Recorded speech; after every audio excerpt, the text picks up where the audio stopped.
was just going to say that. Oh, okay. Hello, everyone. Welcome to the mustacheandthebeard.com, two Grey Geeks. Changing the world, one post at a time. Yes. My name is Louis Matos. I am the mustache.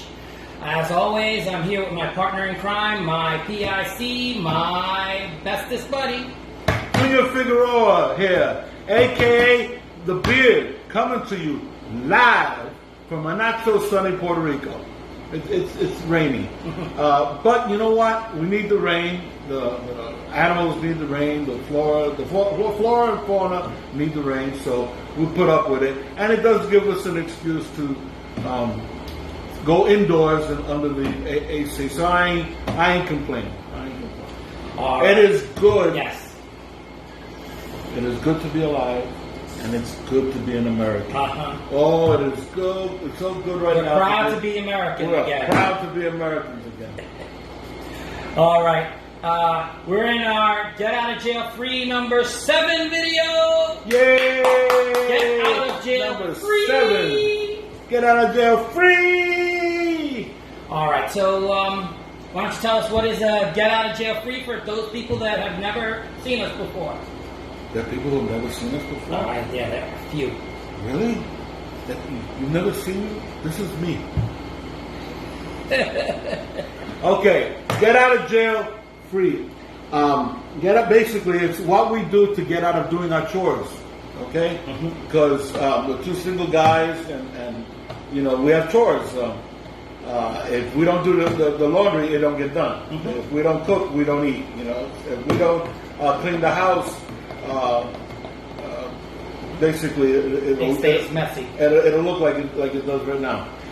So there's stuff that we have to do, and so what we're sharing with you in this video is the stuff that we did to get out of our chores. Yes, you've heard of workaholics. We're restaholics. We're restaholics. Okay, we do a lot of reading, we do a lot of writing, we do a lot of TV watching, we do a lot of movie watching. We do a lot of game playing, although for right now, neither one of us has a game system, so that's kind of like on hold. But that is going to change. That is going to change. We do a lot of geek stuff, okay? And so, Get Out of Jail Free is we share with you the stuff that we saw or read, and we want to share. And want to share it with you. Hopefully, it'll be good stuff. We're always trying. Yeah. We try very hard that it be stuff that we can recommend. Sometimes that it doesn't work. We have to trash it. Yeah, sometimes it doesn't work, and it's sad.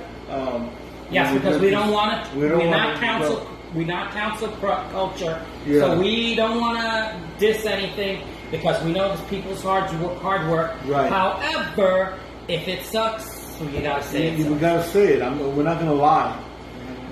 All right. So basically, that's get out of jail. All right. So we've decided to do 3 things that we watched, read, or saw. So you want to start us off?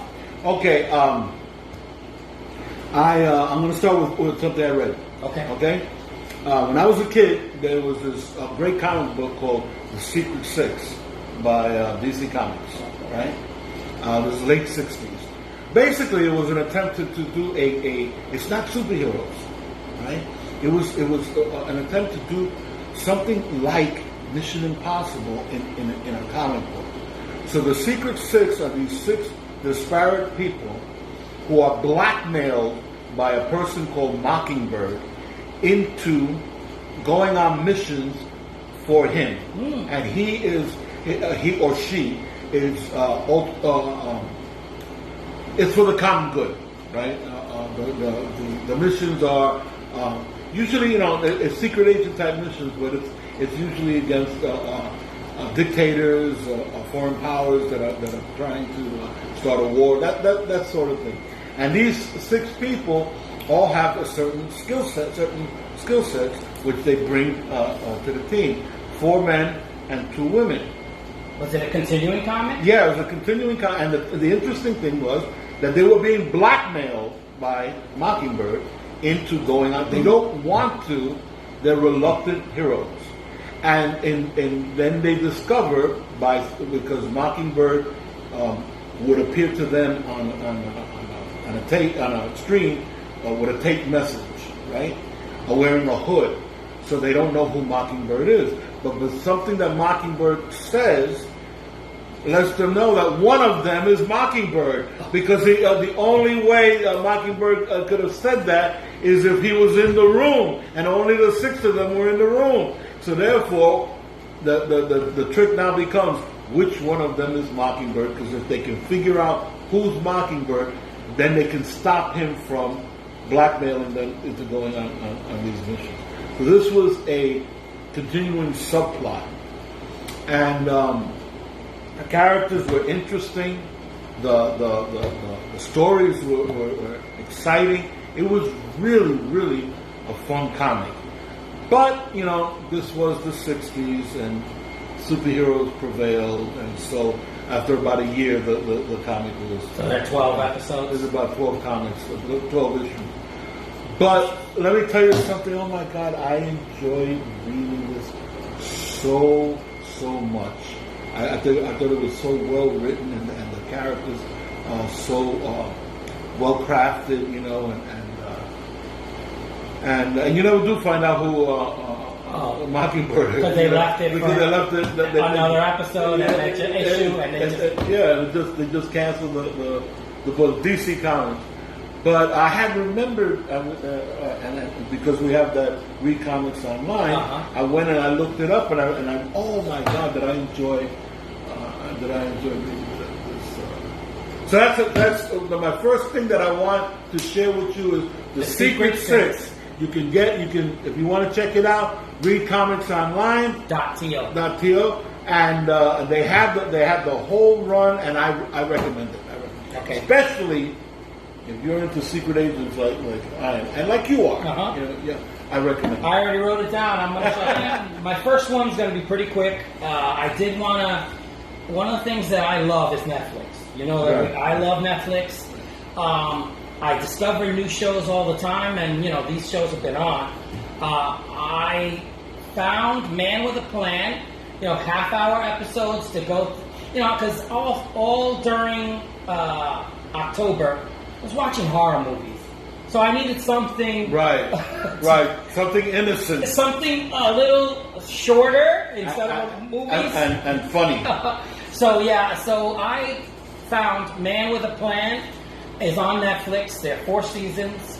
The first 2 seasons were, I think, on network television because they have like 22 episodes. But the third and the fourth season are shorter. They're like 13 episodes each. So I think they might have switched to Netflix after they were canceled from ABC or wherever they were. They were rescued. Yeah, so Man with a Plan is Matt LeBlanc, Kevin Nealon, they're brothers. I love that show. I watched it. I love that show. Man with a Plan, he is the owner of a construction company, and he and his brother are partners in it. It's silly. I mean, Matt LeBlanc was funny in Friends. This isn't necessarily like Friends. He's married. He's got 3 kids. Older. He's got gray hair. Yes, and he actually looks chunky. Yeah. He's actually chunky. So a man close to middle age, because I think he celebrates his 50th birthday. So middle-aged man with gut and a wife and kids, and they drive him crazy. And it's hilarious. You have Stacy Keach as his dad. Mm-hmm. You have his mother is Swoosie Kurtz. Swoosie Kurtz, which I love as an actress as well. She's hilarious. She reminds me so much of my mom.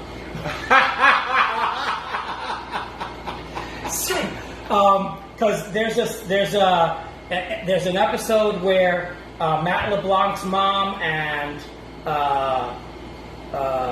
his wife's mom, right, his mother-in-law, they're at it. They're kind of fighting with each other, and he has to physically restrain his mother. Swoosie Kurtz. He goes, I think my mom could beat up your mom. And I'm saying to myself, yep, she's good. Yep. All right, so I recommend Man with a Plan. You get 60 episodes of hilarious fun because it's Sometimes you gotta laugh. You gotta laugh. And all October I was watching horror movies. I was inundated with horror movies, and so to offset it, this was what I chose. And I would recommend this. I would say 4 Grey Geeks. All right. My turn? Yes. Okay, now I have a TV show I want to talk about. The TV show is called New Tricks. I'm still watching it. They have it. They just put it on. It's a British show. They just put it on Amazon Prime free, and so I had watched this show when I was in the UK, and loved it. Loved the show. And the title is New, as in brand new, and Tricks. Because the premise of the show is it's a cop show, right? They create an unsolved open case unit, right? Now there's a superintendent, an actual cop, female. She's about 40, who's in charge. But the 3 men that work with her are retired policemen who are working as consultants. They're still retired, and they're working with her as consultants. And the 3 men that they picked, although to us, being Americans, are unknown, to the British audience, they're 3 well-known figures, guys who have had hit shows in the past. So we're seeing from the British perspective, they're seeing 3 TV stars in a new show. It would be sort of like if they stuck Ted Danson and Steve Guttenberg and Tom Selleck in a show together, right? But now that they're old, so and the title comes from the expression "you can't teach an old dog new tricks." So and it's a great show. It is funny, it is exciting, it's mysterious because unsolved crimes. It's a mystery right there in the first place. Kind of like Cold Case. Cold Case, yeah. Like remember that show, which was a good show. It's sort of like that, and each one has a backstory. One character has a photographic memory, but he's a little weird, and on meds. He's on meds. And then there's another one is a ladies' man. He's been married 3 times, has 3 daughters from each of his 3 wives, and they're all in his life. He sits down to eat dinner with 3 ex-wives and his 3 daughters. Wow. Okay, and he's a ladies' man. So, and then there's the other guy, more stable, you think, except his wife passed away. He's a widower, and he talks to her. And she answers back. He buried her in his backyard. So he goes home and he has a drink and he starts telling her about his day and he starts asking her questions. So I love the show. I highly recommend it. I'm going to be watching this show for a while because guess what? It was on 12 years. Oh my God. This show was on 12 years. And each episode is an hour and a half? No, an hour. Oh, okay. It's a 1 hour show. But those British shows. Yeah. They do. They're very innovative. They do shorter seasons. They do longer episodes. They kill off the main character and replace him with someone else. They do like what American TV shows try to avoid because we try always try to give the same thing, uniformity. We try, they don't do that. No, they want to innovate. Yeah, so I love it. It's on Amazon Prime for free. I recommend it. It's called New Tricks. What would you rate it? I would rate it at least. I would rate it at least 4 Grey Geeks. Okay. 4 Grey Geeks. Good. Because you have to keep in mind when you're talking about a TV show, you're not going to get a pearl every episode. No, every episode is its own little thing. Right, and so, you know, it builds toward, you know. Some episodes are great. You're like, wow, that was so good. And then another episode, you're like, damn, I wish this thing would hurry up and end. So, I mean, that's TV. That's a TV show. But I would give it 4. Your turn. Okay, my turn. I'm gonna start. My second one is gonna be a book. I told you about this, The Andromeda Strain. Oh, yeah. I've never read it, but it's Michael Crichton. It's Michael Crichton. I should read it. I love Michael Or Crichton. you could do what I did. I listened to YouTube as an audio book. Oh, it's on YouTube as an audio book? It's 1969 novel, techno thriller. Mm-hmm. The first novel written under his actual name, whereas it's his 6th novel, but it's the first one that he wrote with Michael Crichton, as Michael Crichton. This is written as a report on the deadly extraterrestrial microorganism in Arizona, brought to Earth by a crashed satellite. Aerial photos reveal that everyone in Piedmont, Arizona is apparently dead. And in Piedmont, Arizona, population 450 people. It wiped out. It wiped out, but it's a little town. It's a small town. Yeah, so that's the plus of it. And it's an isolated town, if I remember correctly. Yes, it's very isolated. And the army sends somebody to fly over, and then the plane crashes. It's like, what the hell?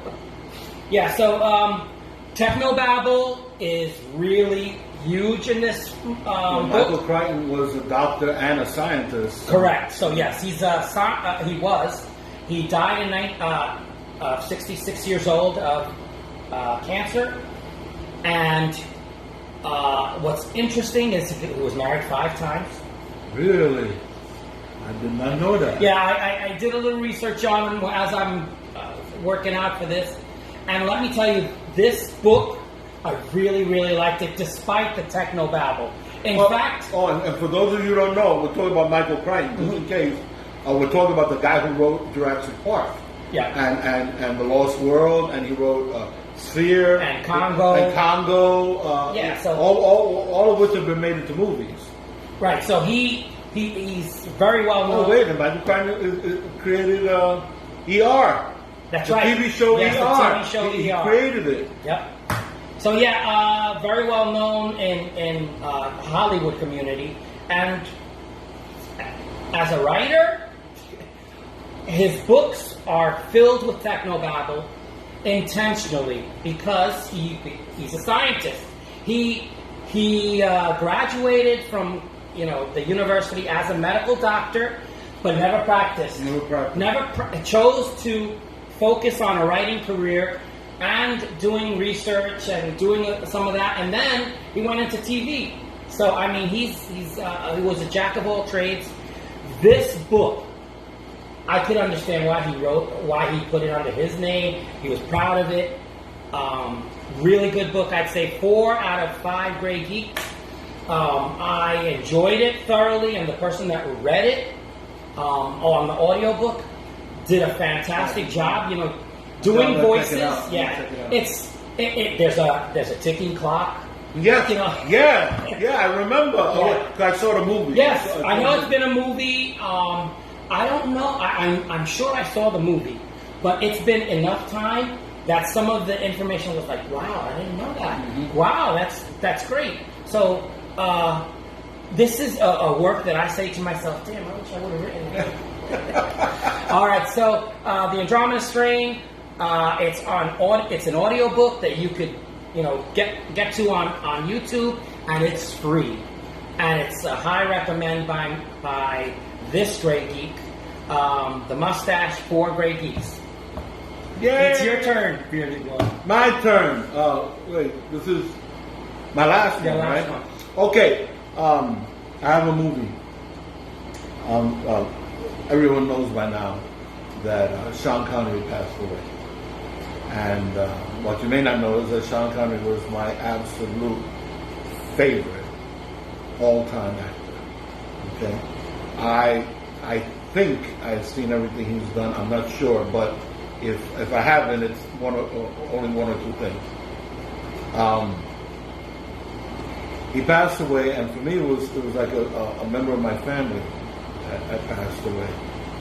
And so I was sharing with a friend of mine on Facebook how I felt, and he understood and said that he was in the process of watching From Russia with Love because of Sean Connery passing away. And so when I finished talking to him, I said, I think I'm going to do that. I'm going to watch a Sean Connery movie, but I chose, instead of From Russia with Love, I chose to watch Goldfinger, right? Which is, most people consider it Sean Connery's best turn as James Bond. It's certainly the most popular, right? I don't know if everyone realizes it, but Goldfinger is the movie that gave us the blockbuster. The term blockbuster comes from Goldfinger because the lines went around the block to get in to see this movie. So I watched Goldfinger. Now I knew I was going to enjoy watching Goldfinger. I'd seen it, like 137 times already. But what has been happening to me lately, which I really love, is that I've been watching movies that I had seen previously and finding new stuff that I had never noticed or realized before. And with Goldfinger, it was the same thing. One of the things that I was struck by Goldfinger is Sean Connery's performance. He is so, as James Bond, he is so arrogant in this movie. He is so self-assured, so comfortable, so in the zone for the entire 2 hours. He is in the zone. It's like watching an athlete in the zone at their best for 2 hours. I was amazed because I've seen them all. I know he wasn't like that in From Russia with Love, which was the movie before, and I know that he wasn't like that in Thunderball. Not that he didn't give A-level performances, but there was some kind of magic going on in Goldfinger that I had missed all the previous times that I watched this, and so what I found myself focusing on his performance in this movie and being blown away. And I would watch something like that famous scene with him on the table with the laser beam coming up his crotch, right? And seeing this, watching this, and seeing and remembering how in other Bond movies in a similar situation, how he looked, how he reacted, how he sounded, and so different in this moment. Do you expect me to beg for my life? Goes, no, Mr. Bond, I expect you to die. I expect you to die. With that accent, I expect you to die. I loved it. I had the best time. I had the best time watching this movie, and thank God because like I said, he had passed away, so it was in memoriam to him, and it was great. It was great. So, and I'm sorry, but I had such a fabulous time that if I gotta rate this movie, I'd give it 5. 5 Grey Geeks. Okay, 5 out of 5. 5 out of 5. And I recommend it. Not everybody's a James Bond fan. Right? Not everybody's a Sean Connery fan. But if you want to check out Sean Connery at his best, and if you want to see James Bond at his best, check out Goldfinger. If you've seen it before but haven't seen it in years, watch it again. It'll surprise you. Yeah, I really love this movie, although Dr. No still has a certain special spot in my heart. Right, the first one. Yeah, the first one. But yeah, definitely, I agree with you. It's a really special movie. I think also because of us now watching movies the way that we do now, with a kind of vision to trying to convey some of the feelings. I think we watch these movies a little deeper than we used to watch. And we always were not surface watchers. We were, okay, there's nuance to that. There's something special in the way that he did that. Well, there's nothing special with the way he could have phoned in his performance. Yeah, he's looking that way when he's talking to this person. I mean, it's all of those subtle things. I think we're grabbing them now because of the fact that we're going to talk about it. Right. So yeah, great. All right, the last, the one that I have is also a movie. It's called Freaks. You went back to that movie again. No, not that, not the Freaks from 1920s. I'm talking about, this is Freaks from 2018. Oh, okay. Okay. This is a Netflix movie. Okay, all right. I got you scared. Oh, it got me scared. Listen, I may never watch that movie again. It was traumatic. Yeah. So Freaks 2018 is a Netflix film directed by Adam Stein, starring Emil Hirsch. He plays like a Dr. Frankenstein character. Bruce Dern, who plays like the demented homeless person with the... Really? Really? I can see it. I can see it. With the aluminum cap. He's good at that. I mean, these are tropes that I'm using. They're not actually those characters. But Grace Park is in this. She was in Battlestar Galactica. Thank you very much. She plays the government agent, semi-sympathetic, and Lexi Kolker is the star of this movie. Lexi Kolker. Lexi Kolker is 7 years old.